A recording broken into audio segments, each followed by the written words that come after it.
Senalin, atau lebih mudahnya dibaca Senalin, adalah sebuah brand fashion hijab yang konsepnya mengangkat nilai seni, budaya, dan sejarah Indonesia, khususnya Aceh.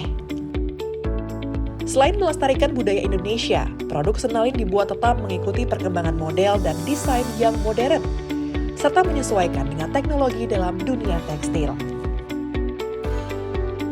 Mengetahui fakta bahwa penyumbang sampah terbesar pada tahun 2015 adalah industri fashion, maka Rian Rezeki sebagai founder Senalin mengusung produknya dengan prinsip sustainable fashion. Bahan yang digunakan 100% natural dan organik, yang berasal dari serat kayu, tidak mengandung serat plastik, sehingga mudah terurai dan bisa mengurangi dampak buruk terhadap lingkungan.